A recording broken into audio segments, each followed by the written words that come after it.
Hello student, कैसे हैं आप लोग। आई होप आप सभी स्वस्थ होंगे, मस्त होंगे और पढ़ाई में कंप्लीटली व्यस्त होंगे।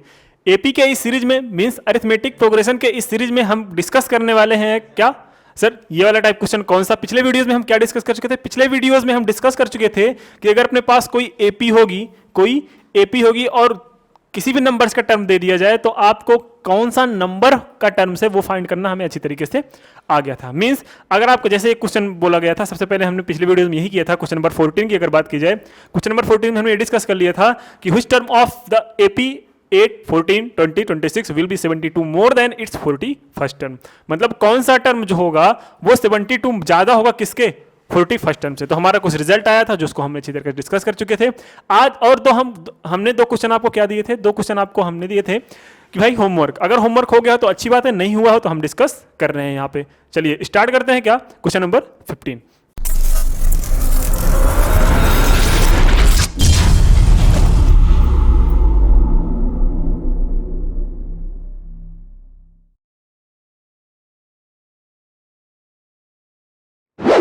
पढ़िएगा ध्यान से।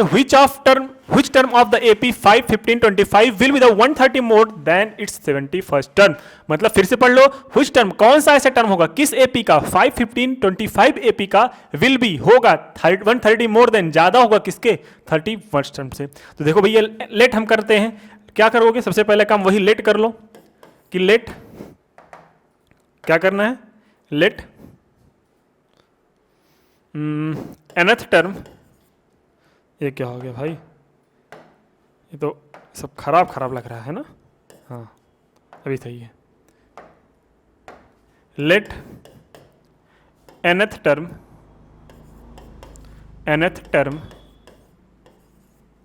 Of given AP will be 130 more than its 31st term. ठीक है, हम लेट करके चलते हैं कि कोई भी सीरीज का nth टर्म जो होगा वो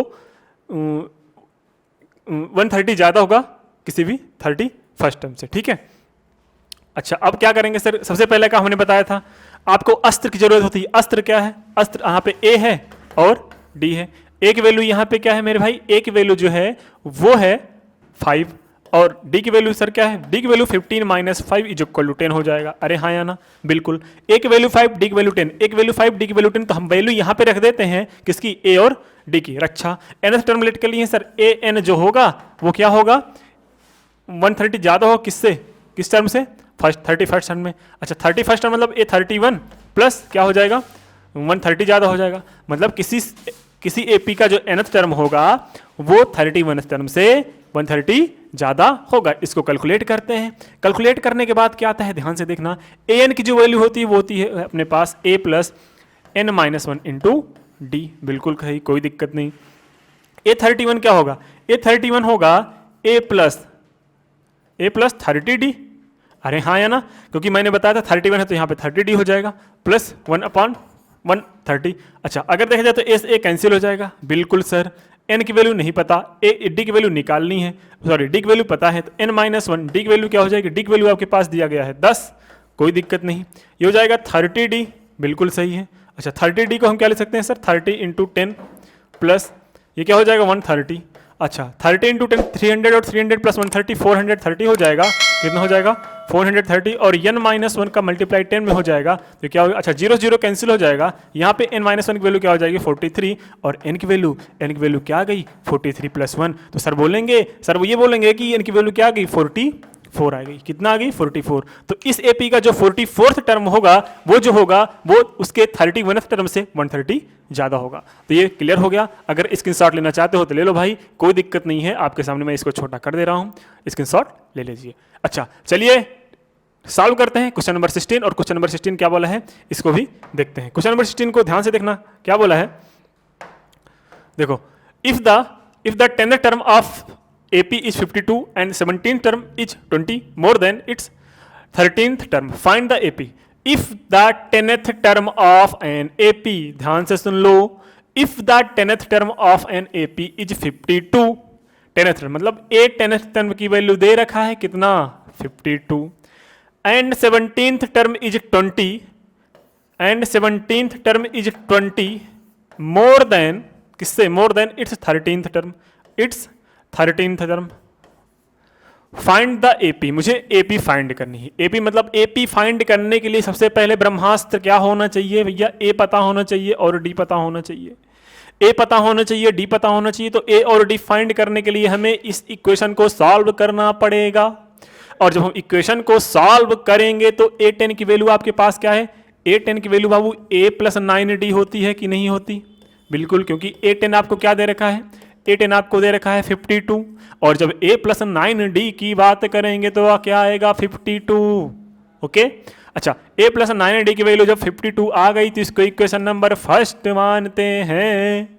यहाँ पे क्या आ जाएगा, यहाँ पे जो वैल्यू आएगी a17 मतलब a plus 16d is equal to 20 plus a13 की वैल्यू क्या आ जाएगी a प्लस 12d। अरे हाँ या ना, बिल्कुल सर जी, ए से ए कैंसिल हो जाएगा, और जब ए से ए कैंसिल हो जाएगा तो क्या होगा, 16d में से 12d माइनस हो के क्या आएगा सर, 16d में से 12d जब माइनस हो जाएगा तो 4d आ जाएगा, और 20 इधर बचा ही है, तो d की जो वैल्यू आएगी वो 20/4 आ जाएगी, मीन्स 5 आ जाएगी। तो d की वैल्यू यहाँ पे क्या आ गई 5, तो d की वैल्यू यहाँ पे क्या आ गई 5। तो हमने d की वैल्यू क्या कर लिया, 5 को कैलकुलेट कर लिया, और जब d की वैल्यू 5 कैलकुलेट कर लिया तो d की वैल्यू किसी भी इक्वेशन में रख के हम एक वैल्यू फाइंड कर सकते हैं। d की वैल्यू क्या कर सकते हैं, d की वैल्यू किसी भी इक्वेशन में रख के हम एक वैल्यू फाइंड कर सकते हैं। तो क्या करते हैं, putting the value of d is equal to 5 in equation first. अच्छा, जब वैल्यू पुट करेंगे तो क्या आ जाएगा, a plus 9 into 5 is equal to 52। अरे हाँ या ना, बिल्कुल सर जी आ जाएगा। और a जो इक्वल टू क्या आ जाएगा मेरे भाई, a जो इक्वल टू आ जाएगा 9 5 जा 45 minus 45, okay. a is equal to आ जाएगा 52 माइनस 45, 12 माइनस 5 क्या आ जाएगा, 12 माइनस 5 आ जाएगा इक्वल टू 7। तो a की वैल्यू जो आ गई आपके पास 7 आ गई, ओके, कोई दिक्कत नहीं है। तो क्या किया हमने, फिर से सुन लो, अपने आप क्या बोला था भाई, अपने आप को बोला गया था कि किसी भी एपी का 10th टर्म जो है वो 52 है, 17th टर्म जो है वो इसके 13th टर्म से 20 ज़्यादा है। इससे कैलकुलेट करके हमने ये इक्वेशन फर्स्ट कैलकुलेट कर लिया, इसको कैलकुलेट करके हमने डी की वैल्यू फाइंड करनी, और जब डी की वैल्यू हमें पता चल गई,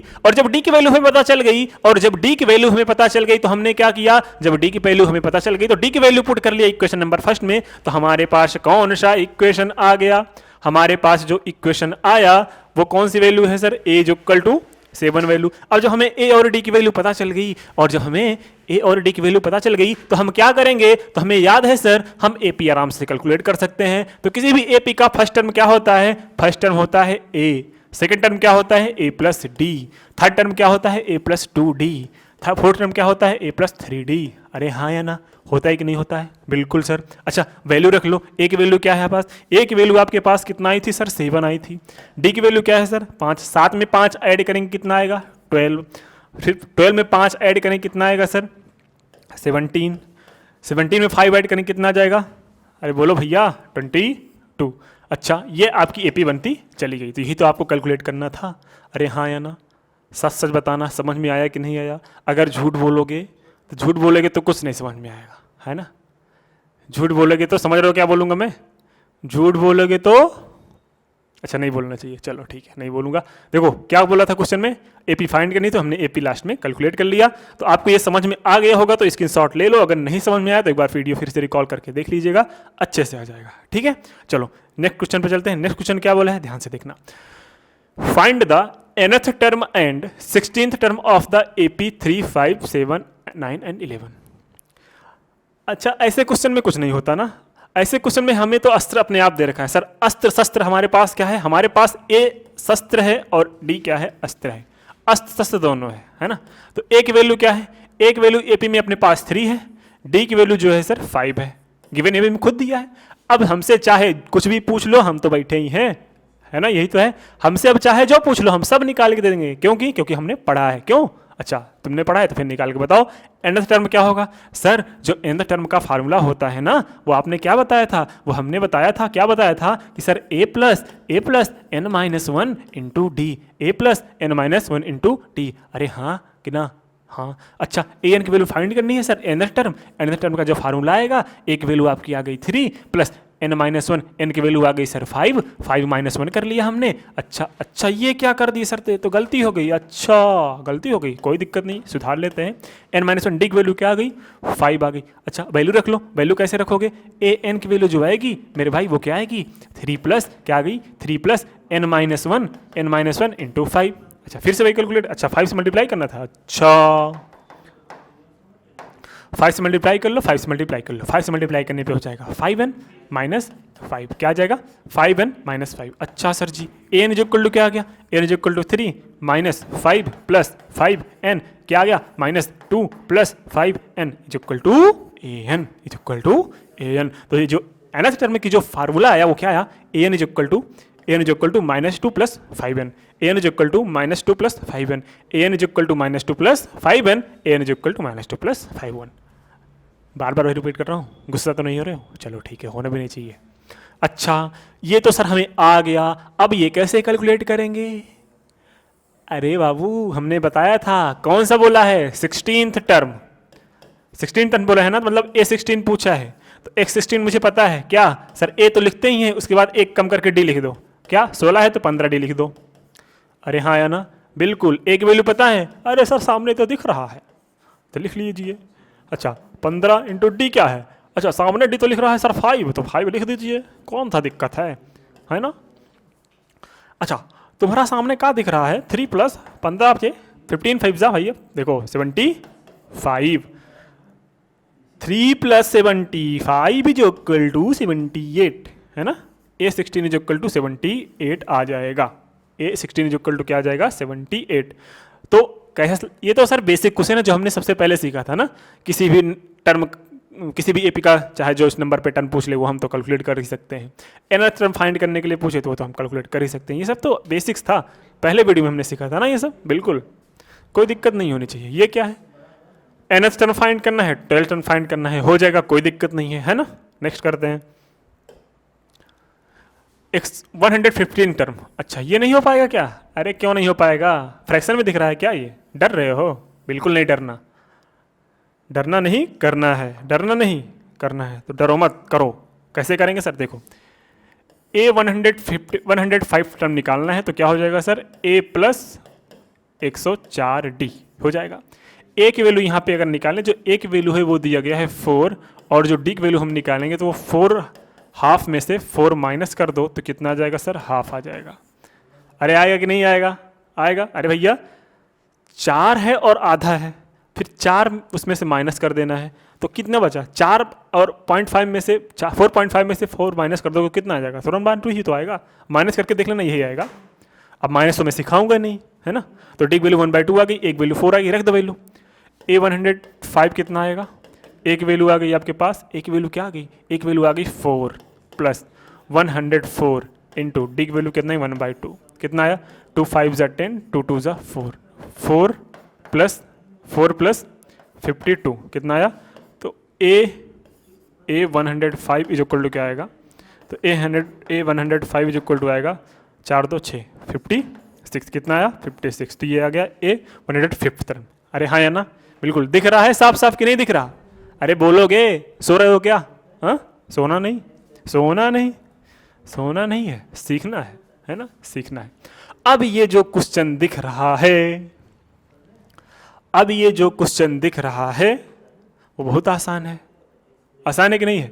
अरे भैया देखो an दे रखे हैं, क्या पढ़ लो question. If the nth term of an AP is 5n minus 2, find its first term, common difference and 19th term.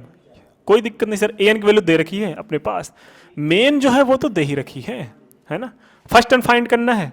First term क्या होता है सर? A1 जो होता है वो फर्स्ट टर्म होता है, तो n की जगह हम n की जगह क्या रख दें सर? 1 रख दें, तो क्या हो जाएगा सर? A1 आ जाएगा। क्या हो जाएगा? A1।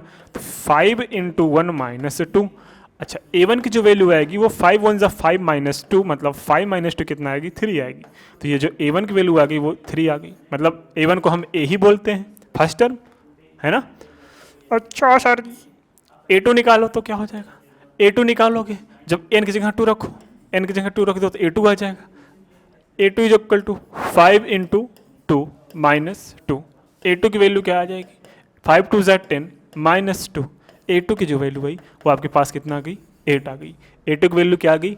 8 आ गई। अच्छा सर, D की वैल्यू कैसे निकलती है? D की वैल्यू A2 माइनस A1 कर लो तो क्या आएगा? 8 माइनस 3 कितना आएगा? 5। तो D की वैल्यू कितना आ गई? 5। हमें अस्त्र शस्त्र ब्रह्मास्त्र तीनों पता चल गया। अस्त्र शस्त्र ब्रह्मास्त्र तीनों पता चल गया, और जब तीनों पता चल गया तो हम कोई भी युद्ध जीत सकते हैं, चाहे जो पूछ लो। First term A, common difference 5। 19th term, अरे भैया 19th टर्म क्या होता है? 19th टर्म जो होगा वो क्या होगा? A प्लस 18D होगा कि नहीं होगा? अरे हाँ, रख लो। एक वैल्यू कितनी है? एक वैल्यू कितनी है? एक वैल्यू है 3 प्लस D की वैल्यू 5, कितना आ गया? 93।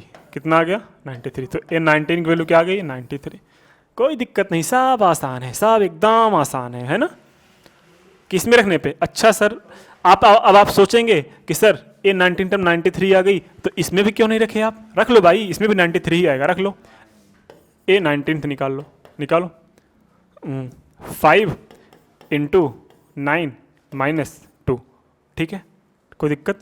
कितना आ गया? 95 माइनस 2 कितना आ गया? 93। आया कि नहीं आया? वही आया। क्या आया? वही आया, सेम वैल्यू आई, एकदम अच्छी वाली। ये हमारा कैलकुलेशन हो गया। ओके, चलो नेक्स्ट क्वेश्चन। नेक्स्ट क्वेश्चन क्या है, इसको ध्यान से पढ़ो। क्वेश्चन नंबर नेक्स्ट क्या है? If the 7th term of an AP is 1/9 and its 9th term is 1/7, find its 63rd term. अच्छा सर, ये तो आपने पढ़ाया नहीं। अच्छा, नहीं पढ़ाऊंगा, देखो भाई अब तो पढ़ा रहा हूं। अच्छा देखो ध्यान से, क्या बोला है? The 7th term of an AP is 1/9। क्या बोला है? कि 7th टर्म। क्या बोला है? 7th term. कुछ बिना सोचे समझे क्या दे रखा है? A7 इज इक्वल टू 1/9 दे रखा है। अरे हाँ या ना? बिल्कुल। फिर क्या दे रखा है? 9th टर्म क्या देखा है? 1/7। A9 की वैल्यू क्या दे रखी है? A9 की वैल्यू 1/7 दे रखी है। फाइंड इट्स क्या? 63rd term.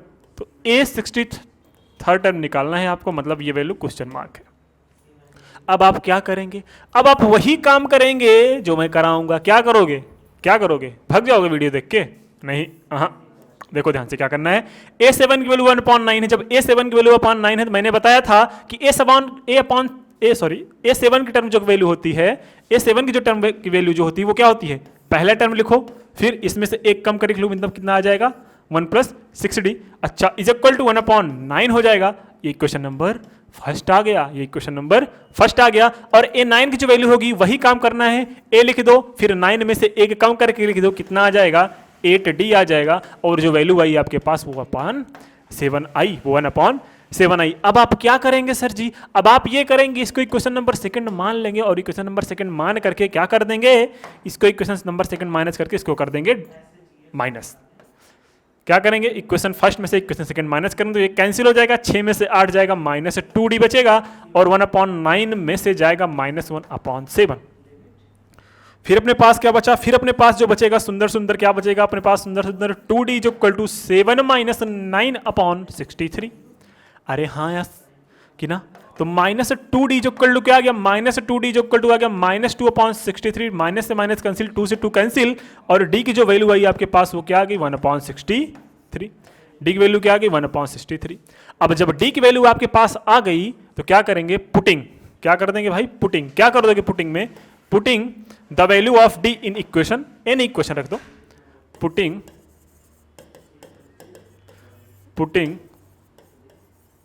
The value of किसका? Putting the value of D in equation, in equation किस में रखने हैं? फर्स्ट में रख दो भाई, रख दो, तुम्हारी मर्जी। तो A प्लस क्या है? 6 इंटू D की value 1/63 is equal to 1/9। A क्या? A प्लस ए प्लस 6 1 जा 6 एलिमिनेट हो जाएगा, पक्का बताओ नहीं होगा? अच्छा 3 से जाएगा, 3 2 जा 6, 3 2 जा 6, 3 1 जा 3, 2/21 आ गया, 2/21 इज इक्वल टू 1/9, 1/9। थोड़ा और सारू कर लो, क्या आएगा? ए की जो वैल्यू आएगी वो 1/9 में से 2/21 माइनस हो जाएगा। 9 2 जा 18, 21 ये क्या आ गया? 18 आएगा, तो मैंने क्या ये कर दिया,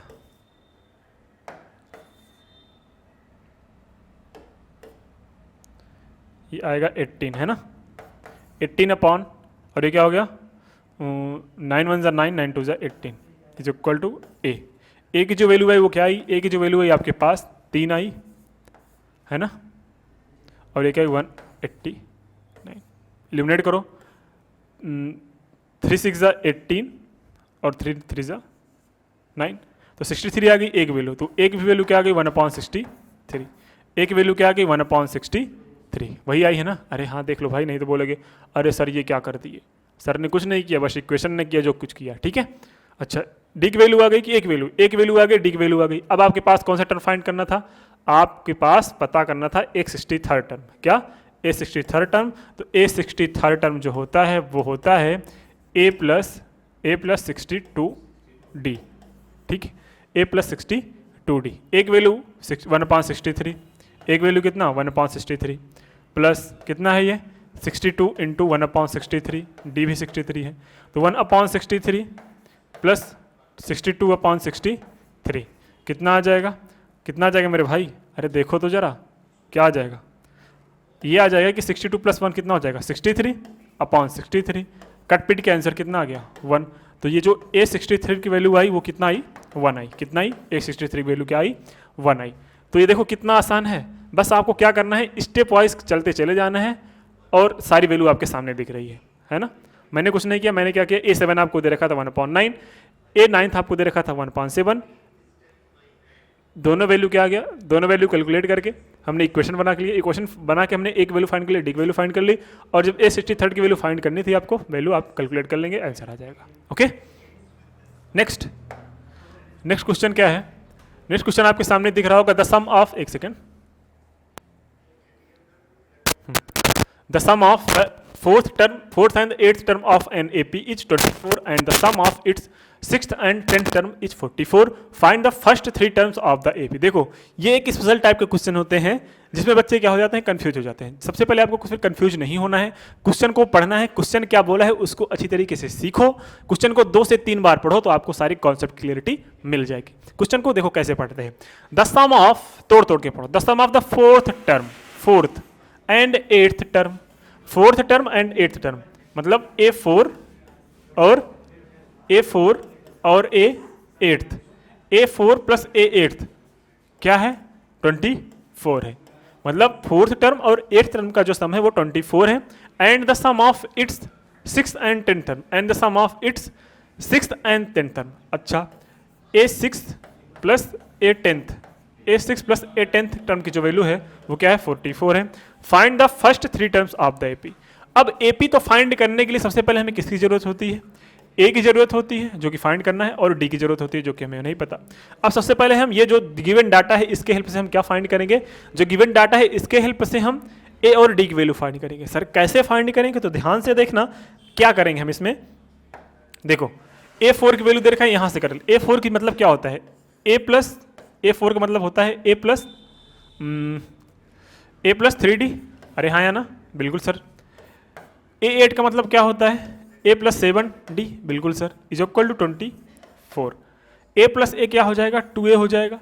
7 3 प्लस 10D हो जाएगा, इज इक्वल टू 24, है ना? हो गया कि नहीं? अब क्या करते हैं हम इसको 2 से अगर डिवाइड कर दे, सबको पूरे इक्वेशन को 2 से डिवाइड कर दे तो क्या हो जाएगा? ये A हो जाएगा, और ये क्या हो जाएगा? 5D हो जाएगा, और ये क्या हो जाएगा सर? 12 हो जाएगा। इसको इक्वेशन नंबर फर्स्ट लेट कर लो, इसको इक्वेशन नंबर फर्स्ट लेट कर लो। क्या? A plus 5D is equal to 12 equation number first आ गया। अच्छा अब क्या हुआ? अब सेकंड क्या है? A6 मतलब A plus 5D, A plus 5D। इसका अच्छा इसको दूसरे कलर से करना तो ज़्यादा ठीक रहेगा, है ना? कौन सा लो, ब्लैक, चलो ब्लैक लेते हैं, ठीक है। A6 मतलब A plus 5D, A plus 5D, अच्छा प्लस 10D का मतलब क्या हो जाएगा, A plus 9D is equal to क्या हो जाएगा 44। A प्लस A कितना हो जाएगा सर 2A, 9 5 14 कितना हो जाएगा 14D इज इक्वल टू 44। फिर से वही काम 2 से क्या कर दो, 2 से क्या कर दो, डिवाइड कर दो, 2 से डिवाइड कर दो, ये A plus 7D is equal to क्या हो जाएगा 22। Equation number second. अब हम क्या करते हैं, solving equation first and second, solving equation first and second कैसे करोगे, पहला लिखा है लिख दो, A plus 5D is equal to 12, बिल्कुल, और नीचे क्या है sir A plus 7D is equal to 22, minus कर दो इसमें से, ये कैंसिल हो जाएगा, 5 में से 7 जाएगा माइनस 2D बचेगा, 12 में से 22 जाएगा तो माइनस 10 बचेगा, माइनस से माइनस कैंसिल होके और आपको पास वैल्यू क्या आ जाएगी, आपके पास जो वैल्यू आएगी वो आएगी D इज इक्वल टू 10/2 और D की जो वैल्यू आएगी वो 5 आ जाएगी, क्या आ जाएगी 5, ये 5 है, ठीक है, ये क्या है 5 है, 5। अब इस D की वैल्यू रख लो, क्या लिखोगे, putting value of D in equation first, रख दो, फर्स्ट इक्वेशन क्या है ये A plus 5 into 5 is equal to 12, तो A is equal to 12 minus 25, 25, okay. तो यहाँ पे जो वैल्यू आएगी, एक वैल्यू कितना आ गई सर 12 माइनस 25 मतलब माइनस 13, एक वैल्यू कितना आ गई माइनस 13, और जब एक वैल्यू माइनस 13 है, डी की वैल्यू प्लस 5 है, तो हम वैल्यू किसकी फाइंड करनी है, कौन सी वैल्यू सर फाइंड करनी है, आपको वैल्यू फाइंड करनी है ए और डी की, तो हमें ए पी पता चल जाएगी। अच्छा, जब ए पहला टर्म क्या होगा सर, पहला टर्म होता है ए, दूसरा टर्म ए प्लस डी, तीसरा टर्म क्या होता है ए प्लस 2D, और चौथा टर्म ए प्लस 3D। तो ऐसे ये टर्म आगे चला जाएगा। तो सबसे पहला टर्म क्या है सर, अपने पास एक वैल्यू कितना ही माइनस 13, माइनस 13 में 5 ऐड करेंगे तो सर माइनस 8 आएगा, माइनस 8 में 5 ऐड करेंगे तो सर क्या आएगा माइनस 3 आएगा, और माइनस 3 में प्लस 5 ऐड करेंगे सर कितना आएगा 2 आएगा, और 2 में 5 ऐड करेंगे कितना आएगा सर 7 आएगा। मतलब ये आपकी एक AP आती चली जाएगी, माइनस 13, 8, माइनस 3, 2 एंड 7। ओके, तो ये आपको समझ में आ गया बिल्कुल। तो आपकी AP जो बनी वो क्या आई, माइनस 13, माइनस 8, माइनस 3, 2, 7 और 12 और 17, ऐसे AP आपकी बनती चली जाएगी। ठीक है, तो ये क्वेश्चन कैसे हुए, एकदम आसान है ना।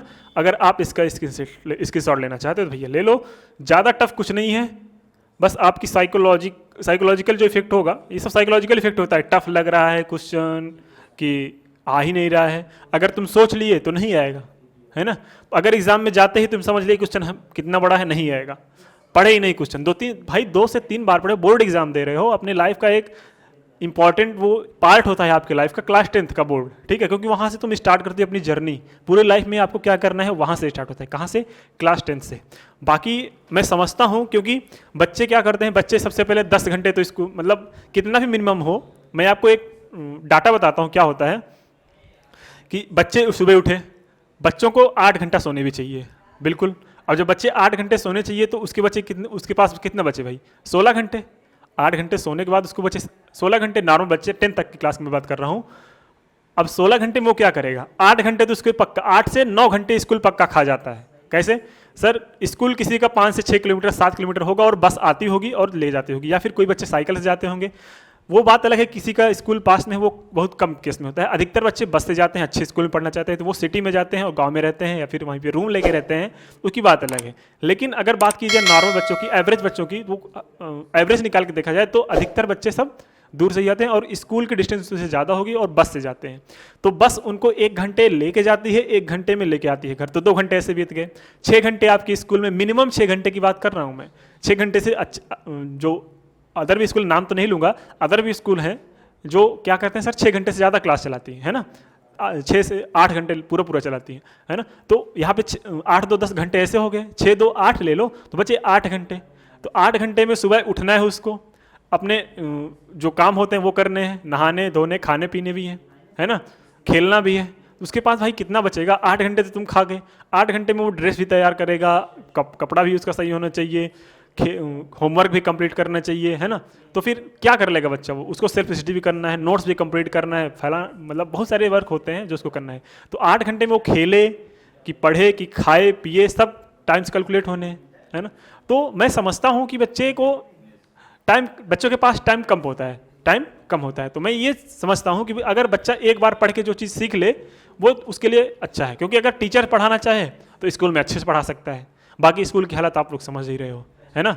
कई तो ये सुनो कि भैया स्कूल वाले टीचर से अगर पूछने जाओ तो बताते हैं कोचिंग में क्या पढ़ते हो, है ना। तो ऐसी बात नहीं है। आप मेरा कहने का मोटिव ये है कि एक बार जो चीज़ पढ़ो वो अच्छे से पढ़ो कि ताकि दोबारा पढ़ने की ज़रूरत ना पड़े, क्योंकि अगर आप दोबारा पढ़ने की कोशिश भी करोगे तो तुम्हारा बैकलॉग बन जाएगा। बैकलॉग मीन्स आपके स्कूल के वर्क छोड़ने पड़ेंगे, है ना। तो आप क्या करते हो, आप स्कूल कवर करने में ये डिवीज़न बंद कर देते हो। स्कूल वाले भी अच्छा पढ़ाते हैं, मैं नहीं बोल रहा हूँ स्कूल वाले अच्छा नहीं पढ़ाते, स्कूल वाले अच्छा पढ़ाते हैं, लेकिन स्कूल वाले जो अच्छा पढ़ाते हैं उसका नोट्स बनाने के चक्कर में आपका जो कॉन्सेप्ट होता है वो मिस हो जाता है ना। वो कॉन्सेप्ट मिस ना हो इसलिए रिवीजन करना जरूरी है।